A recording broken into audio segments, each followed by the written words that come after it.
গল্প বুদ্ধিমানের চালাকি।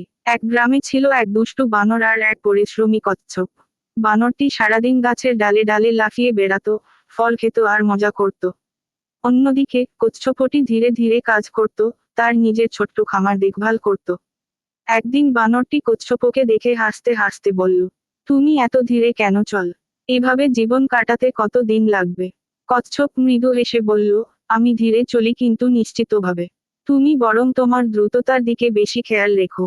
বানরটি খুব রেগে গেল। সে কচ্ছপকে চ্যালেঞ্জ করল, দেখি আমাদের মধ্যে কে আগে নদীর ওপারে পৌঁছাতে পারে। কচ্ছপ রাজি হলো। পরদিন প্রতিযোগিতা শুরু হলো। বানরটি দ্রুত গাছের শাখা ধরে নদীর ওপারের দিকে দৌড়াতে শুরু করলো। অন্যদিকে কচ্ছপটি ধীরে ধীরে সাঁতার কেটে এগোতে লাগলো। কিন্তু মাঝপথে বানরটি দেখলো একটা আমগাছ। সে ভাবলো, কচ্ছপ তো অনেক পিছিয়ে আছে, একটু আম খেয়ে নিই। এই ভাবনায় বানর আম খেতে শুরু করলো, তারপর ঘুমিয়ে পড়ল। কচ্ছপটি কোনো বিরতি না নিয়ে ধীরে ধীরে এগিয়ে গেল। যখন বানরটি ঘুম থেকে উঠল, তখন কচ্ছপটি নদীর ওপারে পৌঁছে গিয়েছে।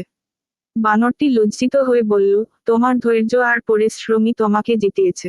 আমি কখনোই তোমাকে অবমূল্যায়ন করব না। কচ্ছপ হেসে বলল, ধৈর্য আর পরিশ্রমই সাফল্যের চাবিকাঠি।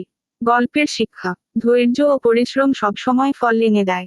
তাড়াহুড়া না করে নিজের কাজ মনোযোগ দিয়ে করা গুরুত্বপূর্ণ।